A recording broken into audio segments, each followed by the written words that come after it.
ಶಾಂತಿ ಸ್ವರೂಪನಾದ ತ್ರೈಕ ದೇವರ ಪರಿಶುದ್ಧ ದಿವ್ಯನಾಮದಲ್ಲಿ ನಿಮ್ಮೆಲ್ಲರಿಗೂ ಸಮಗ್ರ ಸತ್ಯವೇದ ಅಧ್ಯಯನ ಕಾರ್ಯಕ್ರಮಕ್ಕೆ ಸುಸ್ವಾಗತ. ಕಳೆದ ಅಧ್ಯಯನದಲ್ಲಿ ನಾವು ಸಮೂಹಗಳ ತಂದೆ ಎಂಬ ಅರ್ಥವಿರುವ ಹೆಸರುಳ್ಳ ಅಬ್ರಹಾಮನ ಜೀವಿತವನ್ನು ವಿವರವಾಗಿ ಕಲಿಯುತ್ತಾ ಬಂದಿದ್ದೇವೆ. ಸರಳ ವಿಷಯವಾಗಿ ಐಗುಪ್ತದಲ್ಲಿ ನಡೆದ ಸಂಗತಿ, ಅಬ್ರಾಮನು ಲೋಟನಿಂದ ಬೇರ್ಪಟ್ಟದ್ದು, ಈ ಎರಡು ವಿಷಯಗಳನ್ನು ಅಧ್ಯಯನ ಮಾಡಿದ್ದೇವೆ. ಇದಕ್ಕೆ ಪೂರಕವಾಗಿ ಐತಿಹಾಸಿಕ ಅನ್ವೇಷಣೆಯಲ್ಲಿ ದೊರೆತ ಡೆಡ್ ಸಿ ಸ್ಕ್ರಾಲ್ಸ್ ಅಥವಾ ಲವಣ ಸಮುದ್ರದ ಸುರುಳಿಗಳು ಎಂದು ಕರೆಯಲ್ಪಡುವ ಪುರಾತನ ಸುರುಳಿಗಳ ಬಗ್ಗೆ ಸ್ವಲ್ಪ ಪರಿಚಯ ನಮಗಾಯಿತು. ಅದರಲ್ಲಿ ಸಾರಳ ಸೌಂದರ್ಯ, ಅಬ್ರಾಮನ ಪರಿಶೋಧನೆ, ಅವನ ಪ್ರಯಾಣ, ಆ ದೇಶದ ಸುಂದರ ನೋಟ ಮತ್ತು ಫಲವತ್ತತೆ ಇತ್ಯಾದಿಗಳ ವಿವರಣೆ ಇರುವುದನ್ನು ತಿಳಿದುಕೊಂಡೆವು. ಅಬ್ರಹಾಮನ ಜೀವಿತದಲ್ಲಿ ಐಶ್ವರ್ಯ ಹಾಗೂ ಹಾಗರಳು ಎಂಬ ಎರಡು ಸಂಗತಿಗಳು ಅತ್ಯಂತ ವ್ಯಸನವನ್ನು ಉಂಟುಮಾಡಿತು. ಐಶ್ವರ್ಯವು ಅಬ್ರಾಮನಿಂದ ಲೋಟನನ್ನು ಬೇರ್ಪಡಿಸಿತು. ಹಾಗರಳ ಬಗ್ಗೆ ನಮ್ಮ ಮುಂದಿನ ಅಧ್ಯಯನಗಳಲ್ಲಿ ನೋಡಲಿದ್ದೇವೆ. ಪ್ರಿಯರೇ, ನಾವು ಈ ದಿವಸ 13ನೇ ಅಧ್ಯಾಯ 10ರಿಂದ 14ನೇ ಅಧ್ಯಾಯ 17ರವರೆಗೆ ಕಲಿಯಲಿದ್ದೇವೆ. ಕರ್ತನು ನಂಬಿಗಸ್ತನು. ಆತನು ನಮ್ಮ ಮೇಲೆ ಇಷ್ಟೊಂದು ಕೃಪೆಯನ್ನಿಟ್ಟು ನಮ್ಮ ಮನೆಯಲ್ಲಿಯೇ ಕುಳಿತು ಸತ್ಯವೇದ ಅಧ್ಯಯನ ಮಾಡುವಂಥ ಸದವಕಾಶವನ್ನು ನೀಡಿದ್ದಾನೆ. ಆತನ ನಾಮಕ್ಕೆ ಸ್ತೋತ್ರವಾಗಲಿ. ನಾವು ಈಗ ಅಬ್ರಾಮನಿಂದ ಬೇರ್ಪಟ್ಟ ಲೋಟನು ಎಲ್ಲಿಗೆ ಹೋದನು, ಅವನ ಮುಂದಿನ ಜೀವಿತ ಹೇಗಿತ್ತು, ಅಬ್ರಾಮನ ವಿಷಯದಲ್ಲಿ ಏನು ಸಂಭವಿಸಿತು, ಹೀಗೆ ಉಳಿದೆಲ್ಲ ಪ್ರಶ್ನೆಗಳಿಗೆ ನಮ್ಮ ಇಂದಿನ ಧ್ಯಾನದಲ್ಲಿ ಉತ್ತರವನ್ನು ಕಂಡುಕೊಳ್ಳೋಣ. ಬನ್ನಿ, ಸಜೀವವಾದ ಸತ್ಯವಾಕ್ಯವನ್ನು ಧ್ಯಾನಿಸುತ್ತಾ ಆತನ ಪ್ರಸನ್ನತೆಯಲ್ಲಿ ಮುಂದೆ ಸಾಗೋಣ. ಲೋಕರಕ್ಷಕನಾಗಿರುವ ಯೇಸು ಕ್ರಿಸ್ತನ ಅತಿ ಅಮೂಲ್ಯವಾದ ಹೆಸರಿನಲ್ಲಿ ನಿಮ್ಮೆಲ್ಲರನ್ನು ಮತ್ತೊಂದಾವರ್ತಿ ವಂದಿಸುತ್ತಾ ಇಂದಿನ ಸತ್ಯವೇದ ಅಧ್ಯಯನಕ್ಕೆ ಪ್ರೀತಿಯಿಂದ ಸ್ವಾಗತಿಸುತ್ತೇನೆ. ಕಳೆದ ಕಾರ್ಯಕ್ರಮದಲ್ಲಿ ನಾವು ಆದಿಕಾಂಡ ಪುಸ್ತಕ 12ನೇ ಅಧ್ಯಾಯದ 10ನೇ ವಚನದಿಂದ ನಮ್ಮ ಧ್ಯಾನವನ್ನು ಮುಂದುವರಿಸಿ 13ನೇ ಅಧ್ಯಾಯ 9ನೇ ವಚನದವರೆಗೆ ಧ್ಯಾನ ಮಾಡಿಕೊಂಡೆವು. ಇಂದು ನಾವು ನಮ್ಮ ಧ್ಯಾನವನ್ನು ಮುಂದುವರಿಸಿ ಆದಿಕಾಂಡ ಪುಸ್ತಕ 13ನೇ ಅಧ್ಯಾಯ 10ನೇ ವಚನದಿಂದ 14ನೇ ಅಧ್ಯಾಯದ 17ನೇ ವಚನದವರೆಗೆ ಧ್ಯಾನ ಮಾಡಿಕೊಳ್ಳೋಣ. ಹಾಗಾದರೆ ಬನ್ನಿರಿ, ನಮ್ಮ ಇಂದಿನ ಧ್ಯಾನವನ್ನು ಆರಂಭಿಸುವ ಹಾಗೆ ದಯಮಾಡಿ ನಿಮ್ಮ ಸತ್ಯವೇದದಲ್ಲಿ ಆದಿಕಾಂಡ ಪುಸ್ತಕ 13ನೇ ಅಧ್ಯಾಯ 10ನೇ ವಚನವನ್ನು ನನ್ನೊಂದಿಗೆ ಗಮನಿಸಿರಿ. ಅಲ್ಲಿ ನಾವು ಹೀಗೆ ನೋಡುತ್ತೇವೆ: ಲೋಟನು ಕಣ್ಣೆತ್ತಿ ನೋಡಲಾಗಿ ಯೋರ್ದನ್ ಹೊಳೆಯ ಸುತ್ತಲಿನ ಪ್ರದೇಶವು ಚೋಗರೂರಿನ ತನಕ ಎಲ್ಲ ಕಡೆಯಲ್ಲಿಯೂ ನೀರಾವರಿಯ ಸ್ಥಳವೆಂದು ತಿಳುಕೊಂಡನು. ಯೆಹೋವನು ಸೊದೋಮ್ ಗೋಮರ್ ಪಟ್ಟಣಗಳನ್ನು ನಾಶ ಮಾಡುವುದಕ್ಕಿಂತ ಮುಂಚೆ ಆ ಸೀಮೆಯು ಯೆಹೋವನ ವನದಂತೆಯೂ ಐಗುಪ್ತ ದೇಶದಂತೆಯೂ ನೀರಾವರಿಯಾಗಿತ್ತು ಎಂಬುದಾಗಿ. ಕರ್ತನಲ್ಲಿ ಪ್ರಿಯರೇ, ಈ ವಾಕ್ಯ ಭಾಗದ ಮೂಲಕ ನಾವು ತಿಳಿದುಕೊಳ್ಳುವುದೇನೆಂದರೆ, ಅಂದಿನ ದಿನಗಳಲ್ಲಿ ನಾವು ಇದೀಗ ಓದಿದಂಥ ಆ ಸ್ಥಳವು ಬಹು ಸುಂದರವಾದ ತಾಣವಾಗಿತ್ತು ಎಂಬುದಾಗಿ. ನಮ್ಮ ಧ್ಯಾನದಲ್ಲಿ ಮುಂದುವರಿದು 11 ಮತ್ತು 12ನೇ ವಚನಗಳನ್ನು ಓದಿಕೊಳ್ಳುವಾಗ ಅಲ್ಲಿ ಹೀಗೆ ನೋಡುತ್ತೇವೆ: ಆದ್ದರಿಂದ ಲೋಟನು ಯೋರ್ದನ್ ಹೊಳೆಯ ಸುತ್ತಣ ಪ್ರದೇಶವನ್ನು ಆದುಕೊಂಡು ಮೂಡಣ ಕಡೆಗೆ ಹೊರಟನು. ಹೀಗೆ ಅವರಿಬ್ಬರೂ ಪ್ರತ್ಯೇಕವಾದರು. ಅಬ್ರಾಮನು ಕಾನಾನ್ ದೇಶದಲ್ಲಿ ವಾಸ ಮಾಡಿದನು. ಲೋಟನು ಯೋರ್ದನ್ ಹೊಳೆಯ ಸುತ್ತಣ ಊರುಗಳಲ್ಲಿ ಗುಡಾರ ಹಾಕಿಸಿ ವಸತಿ ಮಾಡುತ್ತಾ ಸೋದೋಮಿಗೆ ಬಂದನು ಎಂಬುದಾಗಿ. ಕರ್ತನಲ್ಲಿ ನನ್ನ ಪ್ರಿಯ ದೇವಜನರೇ, ಇಲ್ಲಿರುವಂಥ ವಿಷಯವು ಬಹು ಆಸಕ್ತಿಕರವಾಗಿರುತ್ತದೆ. ಲೋಟನು ಇನ್ನೂ ಅಬ್ರಾಮನೊಂದಿಗೆ ಇದ್ದಾಗ ಬಹುಶಃ ರಾತ್ರಿಯ ಜಾವದಲ್ಲಿ ತನ್ನ ಗುಡಾರದಿಂದ ಇಣಿಕಿ ಹೊರಗೆ ಬಂದು ತನ್ನ ಹೆಂಡತಿಯ ಹತ್ತಿರ, ಅಗೋ, ಅಲ್ಲಿ ಕಾಣುವ ಆ ಸ್ಥಳವು ಎಷ್ಟು ಸುಂದರವಾಗಿದೆಯಲ್ಲವೇ ಎಂಬುದಾಗಿ ಹೇಳುತ್ತಿದ್ದಿರಬಹುದು. ಮತ್ತು ಬೆಳಗ್ಗೆ ಎದ್ದ ಕೂಡಲೇ ಪುನಃ ತನ್ನ ಹೆಂಡತಿಗೆ ಆ ಸ್ಥಳವು ಎಷ್ಟು ಆಕರ್ಷಕವಾಗಿದೆ ನೋಡು ಎಂಬುದಾಗಿ ಹೇಳುತ್ತಿದ್ದನೋ ಏನೋ. ನೋಡಿರಿ, ಬೇರೊಬ್ಬರ ತೋಟದ ಹುಲ್ಲು ನಮ್ಮ ತೋಟದ ಹುಲ್ಲಿಗಿಂತಲೂ ಹಚ್ಚು ಹಸಿರಾಗಿ ಕಾಣಿಸುತ್ತದಲ್ಲವೇ? ಅಂತೆಯೇ ಲೋಟನು ನಿರ್ಧಾರ ಮಾಡಿದ ಒಂದು ದಿನ ಬಂದೇ ಬಂದಿತು ಮತ್ತು ಅವನು ಯಾವ ದಿಕ್ಕಿನ ಕಡೆಗೆ ಹೋದನು ಎಂಬುದನ್ನು ನಾವೆಲ್ಲರೂ ತಿಳಿದಿರುತ್ತೇವೆ. ಪ್ರಿಯರೇ, ದಯಮಾಡಿ ಗಮನಿಸಿರಿ, ಯಾವ ವ್ಯಕ್ತಿಯೂ ಕೂಡಲೇ ಬಿದ್ದು ಹೋಗುವುದಿಲ್ಲ. ಆ ಬೀಳುವಿಕೆಗೆ ಸ್ವಲ್ಪ ಸಮಯದ ಅವಧಿಯು ಹಿಡಿಸುತ್ತದೆ. ನಾವು ನಮ್ಮ ಗುಡಾರದ ಕದವನ್ನು ತೆಗೆಯುವುದು, ಸೊದೋಮಿನ ಕಡೆಗೆ ಮುಖ ಮಾಡಿ ನಮ್ಮ ಗುಡಾರವನ್ನು ಇರಿಸುವುದು, ಇವು ಆರಂಭವಾಗಿರುತ್ತವೆ. ಲೋಟನು ತನ್ನ ಕಣ್ಣೆತ್ತಿ ನೋಡಿ ನೀರಾವರಿಯ ಸ್ಥಳವನ್ನು ಕಂಡನು ಮತ್ತು ಆ ದಿಕ್ಕಿನಲ್ಲಿ ಮುಂದುವರೆದನು. ಅದುವೇ ಲೋಟನು ತನ್ನ ಜೀವಿತದಲ್ಲಿ ಮಾಡಿದ ಅತಿ ದೊಡ್ಡ ತಪ್ಪಾಗಿರುತ್ತದೆ. ನಮ್ಮ ಧ್ಯಾನವನ್ನು ಮುಂದುವರಿಸಿ ಆದಿಕಾಂಡ ಪುಸ್ತಕ 13ನೇ ಅಧ್ಯಾಯ 13ನೇ ವಚನವನ್ನು ಓದುವಾಗ ಅಲ್ಲಿ ಹೀಗೆ ಬರೆದದೆ, ಆದರೆ ಸೊದೋಮ್ ಪಟ್ಟಣದವರು ದುಷ್ಟರು, ಯೆಹೋವನಿಗೆ ಮಹಾಪರಾಧಿಗಳು ಆಗಿದ್ದರು ಎಂಬುದಾಗಿ. ಕರ್ತನಲ್ಲಿ ಪ್ರಿಯ ಆತ್ಮೀಯ ಬಂಧುಗಳೇ, ಈ ವಿಷಯವನ್ನು ಲೋಟನು ತಿಳಿದಿರಲಿಲ್ಲ. ಅವನಿಗೂ ಅವನ ಹೆಂಡತಿ ಮಕ್ಕಳಿಗೂ ಸೊದೋಮಿನಲ್ಲಿ ಏನು ಸಂಭವಿಸಿತು ಎಂಬುದರ ಕುರಿತಾಗಿ ಮುಂದೆ ನಾವು ನೋಡಿಕೊಳ್ಳಲಿದ್ದೇವೆ. ನಮ್ಮ ಧ್ಯಾನದಲ್ಲಿ ಮುಂದುವರೆದು ಆದಿಕಾಂಡ ಪುಸ್ತಕ 13ನೇ ಅಧ್ಯಾಯ 14ನೇ ವಚನವನ್ನು ಓದಿಕೊಳ್ಳೋಣ. ಅಲ್ಲಿ ನಾವು ಹೀಗೆ ನೋಡುತ್ತೇವೆ, ಲೋಟನು ಅಬ್ರಾಮನನ್ನು ಬಿಟ್ಟು ಬೇರೆಯಾದ ನಂತರ ಯೆಹೋವನು ಅಬ್ರಾಮನಿಗೆ, ನೀನಿರುವ ಸ್ಥಳದಿಂದ ದಕ್ಷಿಣೋತ್ತರ ಪೂರ್ವ ಪಶ್ಚಿಮಗಳಿಗೆ ಕಣ್ಣೆತ್ತಿ ನೋಡು ಎಂಬುದಾಗಿ. ಕರ್ತನಲ್ಲಿ ಪ್ರಿಯ ಆತ್ಮೀಯ ಸ್ನೇಹಿತರೆ, ಈ ವಾಕ್ಯ ಭಾಗದಲ್ಲಿ ನಾವು ಲೋಟನು ಅಬ್ರಾಮನನ್ನು ಬೇರೆಯಾದ ನಂತರ ಯೆಹೋವನು ಅಬ್ರಾಮನಿಗೆ ಎಂಬುದಾಗಿ ಓದುತ್ತೇವೆ. ಇದು ದೇವರು ಈ ಮನುಷ್ಯನಿಗೆ ಪ್ರತ್ಯಕ್ಷನಾಗುತ್ತಿರುವುದು 3ನೇ ಸಾರಿ. ಮುಂದುವರಿದು ನಾವು ನೀನಿರುವ ಸ್ಥಳದಿಂದ ದಕ್ಷಿಣೋತ್ತರ ಪೂರ್ವ ಪಶ್ಚಿಮಗಳಿಗೆ ಕಣ್ಣೆತ್ತಿ ನೋಡು ಎಂಬುದಾಗಿ ಗಮನಿಸುತ್ತೇವೆ. ಕರ್ತನಲ್ಲಿ ಪ್ರಿಯರೇ, ಈ ಭೂಮಿಯನ್ನು ದೇವರು ಅವನಿಗೆ ಕೊಡಲಿದ್ದಾನೆ. ಇದರ ನಂತರ ದೇವರು ಅಬ್ರಾಮನಿಗೆ ಮತ್ತು ಇತರ ಮೂಲ ಪಿತೃಗಳಿಗೆ ಪ್ರತ್ಯಕ್ಷನಾಗಲು ಮುಂದುವರೆಸಿದಾಗ ಆತನು ಭೂಮಿಯ ಸುತ್ತಲೂ ಮಿತಿಗಳನ್ನು ಹಾಕಲು ಆರಂಭಿಸಿದನು. ಇದನ್ನು ಬೇರೆ ಮಾತುಗಳಲ್ಲಿ ಹೇಳುವುದಾದರೆ, ದೇವರು ಭೂಮಿಗೆ ಸರಹದ್ದು ಅಥವಾ ಗಡಿಯನ್ನು ಹಾಕಿದನು ಮತ್ತು ಆ ಭೂಮಿ ಯಾವುದೆಂದು ನಿಖರವಾಗಿ ಹೇಳಿದನು. ಅದರ ಕುರಿತಾಗಿ ಆತನು ನಿರ್ದಿಷ್ಟವಾಗಿ ಮಾತಾಡಿದನು. ಕರ್ತನಲ್ಲಿ ನನ್ನ ಪ್ರಿಯ ಸಹೋದರ ಸಹೋದರಿಯರೇ, ಈ ಸಮಯದಲ್ಲಿ ನಿಮ್ಮ ಮುಂದೆ ಒಂದು ವಿಷಯವನ್ನು ಪ್ರಸ್ತಾಪಿಸಲು ಬಯಸುತ್ತೇನೆ. ಅದೇನೆಂದರೆ, ಅಬ್ರಾಮನು ದಕ್ಷಿಣೋತ್ತರ ಪೂರ್ವ ಪಶ್ಚಿಮಗಳಿಗೆ ಕಣ್ಣೆತ್ತಿ ನೋಡಿ ಎಲ್ಲೋ ಇರುವ ಭೂಮಿಯ ಕುರಿತು ಯೋಚಿಸಲಿಲ್ಲ ಅಥವಾ ಮಾತಾಡಲಿಲ್ಲ. ಅವನು ಮಧ್ಯದಲ್ಲಿ ನಿಂತುಕೊಂಡು ತನ್ನ ಸುತ್ತಲಿರುವ ಭೂಮಿಯನ್ನೆಲ್ಲ ನೋಡಿದ್ದು ನಿರ್ದಿಷ್ಟವಾದಂಥ ಸ್ಥಳವಾಗಿತ್ತು. ಅಂತೆಯೇ ಪ್ರಿಯರೇ, ಪರಲೋಕವೂ ಸಹ ವಾಗ್ದಾನದ ದೇಶದ ಹಾಗೆ ನಿರ್ದಿಷ್ಟವಾದ ನಿಜವಾದ ಸ್ಥಳವಾಗಿರುತ್ತದೆ. ದೇವರ ವಾಕ್ಯವು ಬಹು ನಿರ್ದಿಷ್ಟವಾಗಿ ಮಾತಾಡುವಂಥ ಖಚಿತವಾದ ಸ್ಥಳ ಪರಲೋಕವಾಗಿರುತ್ತದೆ. ನೋಡಿರಿ, ಪ್ರಕಟಣೆ ಪುಸ್ತಕದಲ್ಲಿ ದೇವರು ಅದನ್ನು ಅಷ್ಟು ನಿರ್ದಿಷ್ಟವಾದದ್ದನ್ನಾಗಿ ಮಾಡುತ್ತಾನೆ. ಅದರ ಸುತ್ತಲೂ ಆತನು ಗಡಿ ರೇಖೆಯನ್ನು ಅಥವಾ ಸೀಮೆಯನ್ನು ಹಾಕುತ್ತಾನೆ. ಹೌದು ಪ್ರಿಯರೇ, ದೇವರು ಸಿದ್ಧಾಂತಿಕವಾದ ಯಾವುದೋ ಒಂದರ ಕುರಿತು ವ್ಯವಹರಿಸದೆ ನಿಜವಾದ ಹಾಗೂ ವಾಸ್ತವಿಕವಾದದ್ದರ ಕುರಿತು ವ್ಯವಹರಿಸುತ್ತಾನೆ. ಆತನ ನಾಮಕ್ಕೆ ಸ್ತೋತ್ರವಾಗಲಿ. ಬನ್ನಿರಿ ಪ್ರಿಯರೇ, ನಮ್ಮ ಧ್ಯಾನವನ್ನು ಮುಂದುವರಿಸಿ ಆದಿಕಾಂಡ ಪುಸ್ತಕ 13ನೇ ಅಧ್ಯಾಯ 15 ಹಾಗೂ 16ನೇ ವಚನಗಳನ್ನು ಓದುವಾಗ ಅಲ್ಲಿ ಹೀಗೆ ನೋಡುತ್ತೇವೆ, ನೀನು ನೋಡುವ ಈ ದೇಶವನ್ನೆಲ್ಲ ನಿನಗೂ ನಿನ್ನ ಸಂತತಿಗೂ ಶಾಶ್ವತವಾಗಿ ಕೊಡುವೆನು. ನಿನ್ನ ಸಂತಾನದವರನ್ನು ಭೂಮಿಯ ಧೂಳಿನಷ್ಟು ಅಸಂಖ್ಯವಾಗಿ ಮಾಡುವೆನು. ಭೂಮಿಯಲ್ಲಿರುವ ಧೂಳನ್ನು ಲೆಕ್ಕ ಮಾಡುವುದಾದರೆ ನಿನ್ನ ಸಂತಾನವನ್ನೂ ಲೆಕ್ಕಿಸಲಾದೀತು ಎಂಬುದಾಗಿ. ಪ್ರಿಯರೇ, ಹಾಗೆಯೇ ನಾವು ಇನ್ನೂ ಮುಂದುವರಿದು 18ನೇ ವಚನವನ್ನು ಓದುವಾಗ ಅಲ್ಲಿ ಹೀಗೆ ಬರೆದದೆ, ತರುವಾಯ ಅಬ್ರಾಮನು ಅಲ್ಲಿಂದ ಹೊರಟು ಅಲ್ಲಲ್ಲಿ ಗುಡಾರ ಹಾಕಿಸಿಕೊಳ್ಳುತ್ತಾ ಹೆಬ್ರೋನಿನಲ್ಲಿರುವ ಮಮ್ರೆ ತೋಪಿಗೆ ಬಂದು ಅಲ್ಲೇ ವಾಸ ಮಾಡಿಕೊಂಡು ಯೆಹೋವನಿಗೆ ಯಜ್ಞವೇದಿಯನ್ನು ಕಟ್ಟಿಸಿದನು ಎಂಬುದಾಗಿ.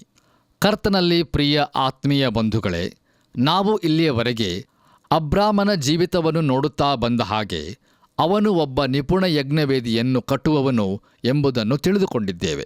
ಇದರಿಂದ ನಾವು ಅಬ್ರಾಮನು ಎಲ್ಲೆಲ್ಲಿಗೆ ಹೋಗಿದ್ದಾನೆ ಎಂಬುದನ್ನು ಬಹು ಸುಲಭವಾಗಿ ಹೇಳಬಹುದು.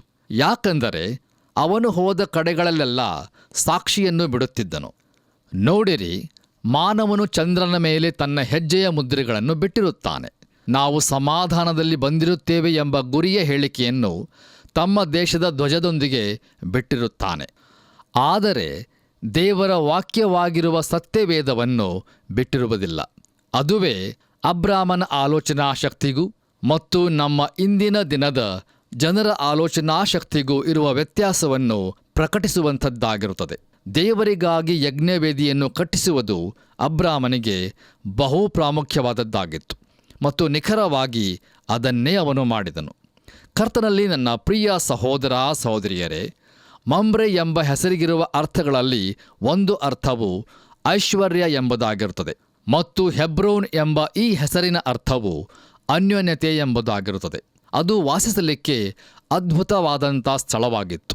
ಇಂದು ನಾವು ಅಲ್ಲಿಗೆ ಹೋಗುವುದಾದರೆ ಅಲ್ಲಿರುವಂಥ ಒಂದು ಮರವನ್ನು ಮತ್ತು ಬಾವಿಯನ್ನು ಗುರುತಿಸಬಹುದು. ಹೆಬ್ರೋನ್ ಮತ್ತು ಮಮ್ರೆಯ ನಡುವೆ ಇರುವ ಈ ಸ್ಥಳವು ಬಹು ಆಸಕ್ತಿಕರವಾದ ತಾಣವಾಗಿರುತ್ತದೆ ಮತ್ತು ಅಬ್ರಾಮನು ಅಲ್ಲಿಯೇ ನೆಲೆಸಿದ್ದನು ಎಂಬುದಾಗಿ ನಾವು ನೋಡುತ್ತೇವೆ. ಪ್ರಿಯರೇ, ದಯಮಾಡಿ ಗಮನಿಸಿರಿ, ಐಶ್ವರ್ಯದ ಮತ್ತು ದೇವರೊಂದಿಗಿನ ಅನ್ಯೋನ್ಯತೆಯ ಸ್ಥಳವು ನೆಲೆಸುವುದಕ್ಕೆ ಅತಿ ಉತ್ತಮವಾದಂಥ ಸ್ಥಳವಾಗಿರುತ್ತದೆ. ಇದು ಅಬ್ರಾಮನು ನೆಲೆಸಿದ ಸ್ಥಳವಾಗಿತ್ತು ಮತ್ತು ಇಲ್ಲಿಯೇ ಅವನು ಹೂಣಲ್ಪಟ್ಟನು. ಇಲ್ಲಿಗೆ ಪ್ರಿಯರೇ, ಆದಿಕಾಂಡ ಪುಸ್ತಕದ 13ನೇ ಅಧ್ಯಾಯದ ಧ್ಯಾನವು ಮುಕ್ತಾಯವಾಯಿತು. ಇಲ್ಲಿಯವರೆಗೂ ಅದ್ಭುತವಾದ ರೀತಿಯಲ್ಲಿ ದೇವರು ತನ್ನ ಆತ್ಮನ ಮೂಲಕ ನಮ್ಮನ್ನು ಮಾರ್ಗದರ್ಶಿಸಿ ನಡೆಸಿದ್ದಕ್ಕಾಗಿ ಆತನಿಗೆ ಘನ ಮಾನ ಸ್ತುತಿ ಸ್ತೋತ್ರಗಳನ್ನು ಸಲ್ಲಿಸೋಣ. ಬನ್ನಿರಿ, ಈಗ ನಾವು ಆದಿಕಾಂಡ ಪುಸ್ತಕ 14ನೇ ಅಧ್ಯಾಯದ ಕಡೆಗೆ ನಮ್ಮ ಗಮನವನ್ನು ಹರಿಸೋಣ. ಈ ಅಧ್ಯಾಯದ ಮುಖ್ಯ ಪ್ರಸ್ತಾಪವು ಪೂರ್ವದ ಅರಸರು ಸೊದೋಮ್ ಗೊಮೋರವನ್ನು ಆಕ್ರಮಣ ಮಾಡಿದರು.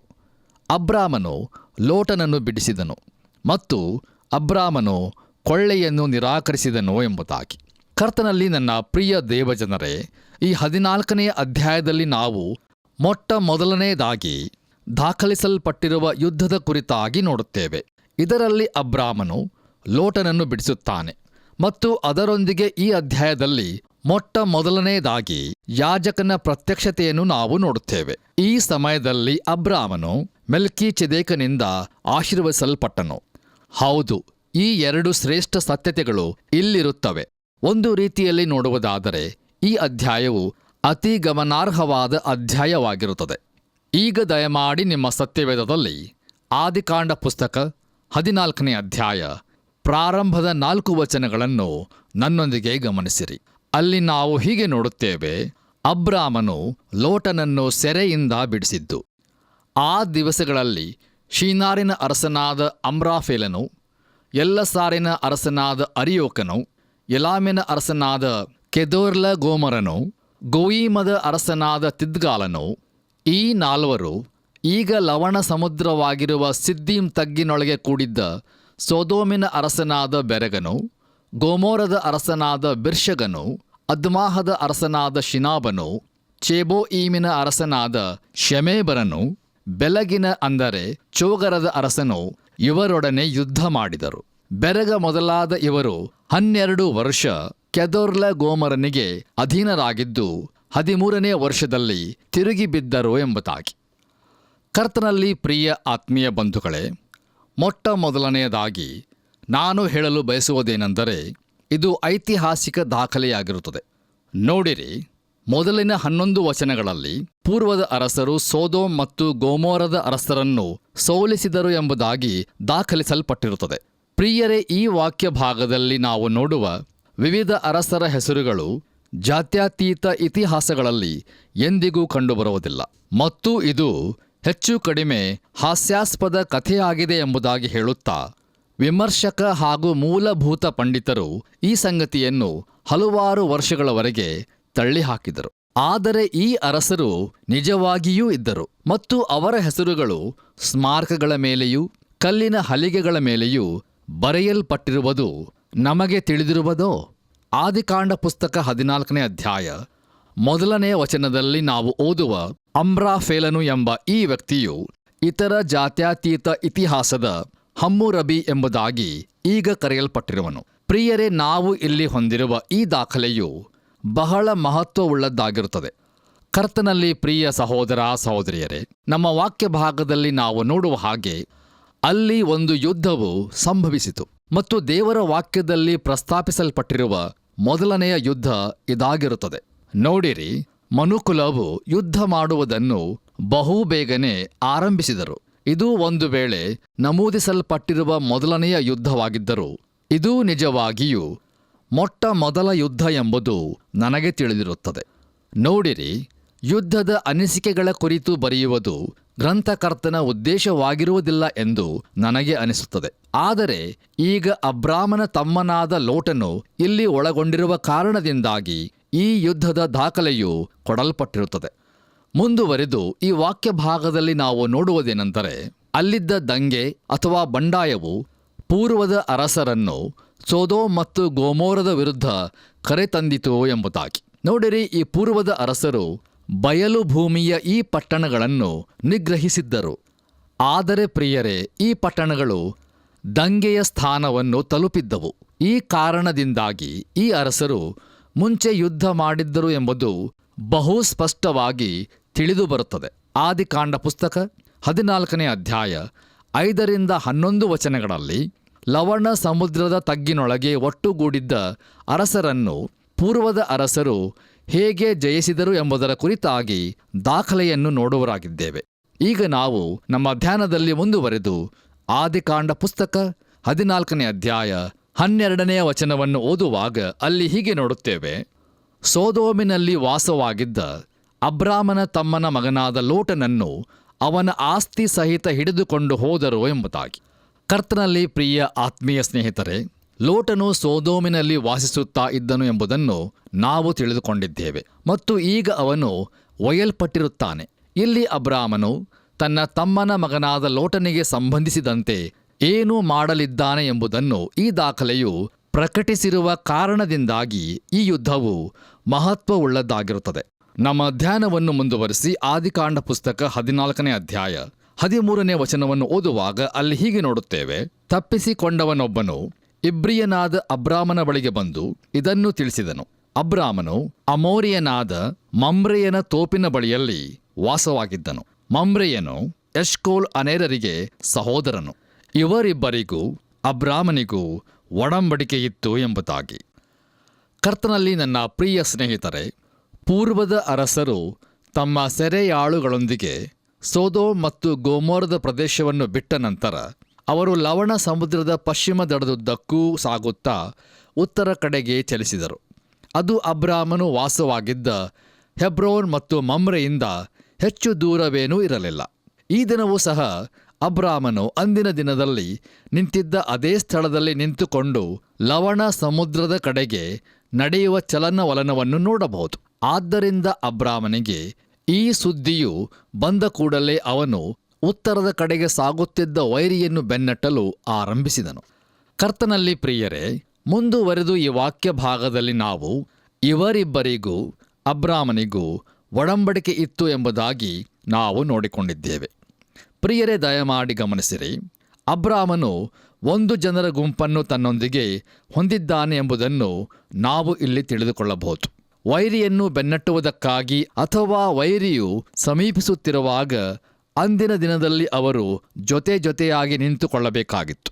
ಮುಂದುವರೆದು ನಾವು ಆದಿಕಾಂಡ ಪುಸ್ತಕ 14ನೇ ಅಧ್ಯಾಯ 14ನೇ ವಚನವನ್ನು ಓದುವಾಗ ಅಲ್ಲಿ ಹೀಗೆ ನೋಡುತ್ತೇವೆ: ಅಬ್ರಾಮನು ತನ್ನ ತಮ್ಮನ ಮಗನು ಸೆರೆಗೆ ಸಿಕ್ಕಿದ್ದನ್ನು ಕೇಳಿ ತನ್ನ ತಮ್ಮನ ಮನೆಯಲ್ಲೇ ಹುಟ್ಟಿ ಬೆಳೆದ ಶಿಕ್ಷಿತರಾದ 318 ಮಂದಿ ಆಳುಗಳನ್ನು ಯುದ್ಧಕ್ಕೆ ಸಿದ್ಧ ಮಾಡಿಕೊಂಡು ಹೊರಟು ಆ ರಾಜರನ್ನು ದಾನೂರಿನವರೆಗೆ ಹಿಂದಟ್ಟಿದನು ಎಂಬುದಾಗಿ.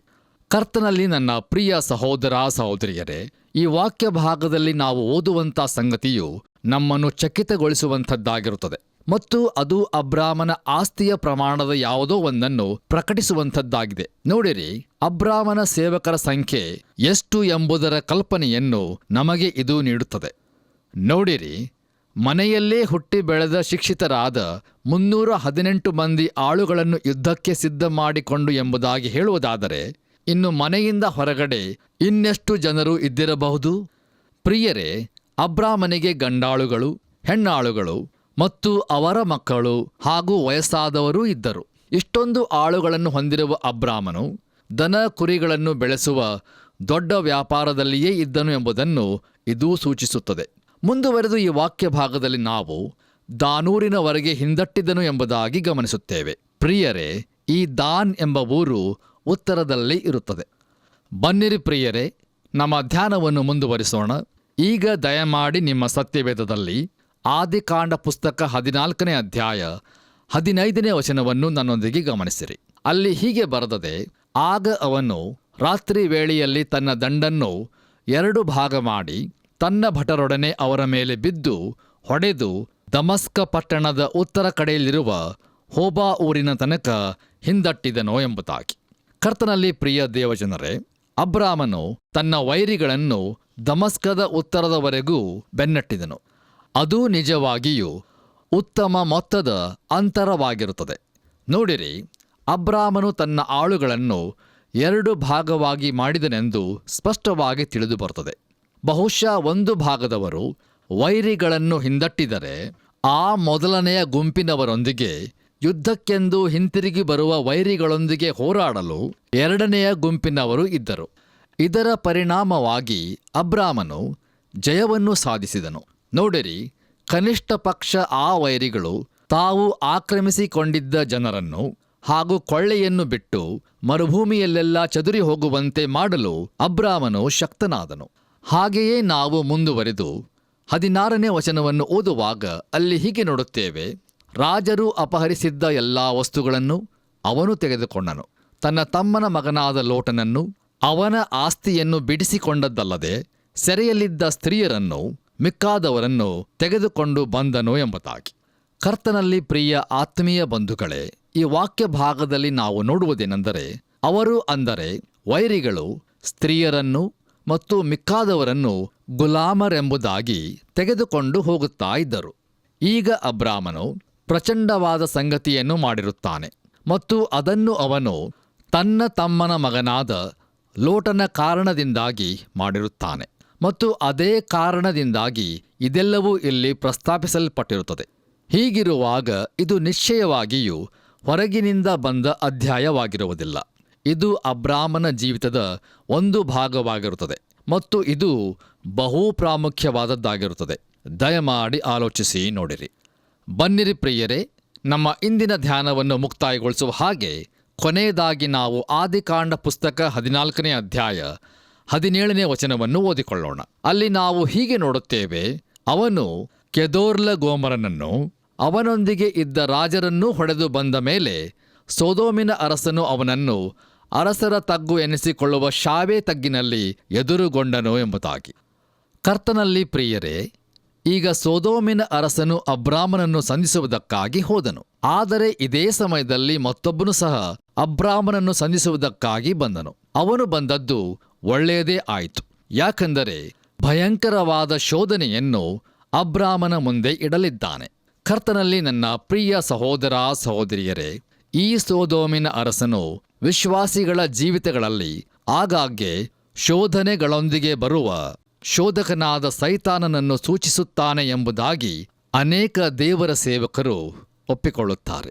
ಹೌದು ಪ್ರಿಯರೇ, ಸೈತಾನನು ಶೋಧಕನಾಗಿದ್ದಾನೆ ಮತ್ತು ಶೋಧನೆಗಳೊಂದಿಗೆ ಈ ಕಡೆ ದಿನಮಾನಗಳಲ್ಲಿ ಘರ್ಜಿಸುವ ಸಿಂಹದೋಪಾದಿಯಲ್ಲಿ ಯಾರನ್ನು ನುಂಗಲಿ ಎಂಬುದಾಗಿ ಹುಡುಕುತ್ತಾ ತಿರುಗುತ್ತಾ ಇರುತ್ತಾನೆಂಬುದಾಗಿ ಅಪೋಸ್ತಲನಾದ ಪೇತ್ರನು ತನ್ನ ಮೊದಲನೆಯ ಪತ್ರಿಕೆ 5ನೇ ಅಧ್ಯಾಯ 8ನೇ ವಚನದಲ್ಲಿ ಬರೆಯುತ್ತಾನೆ.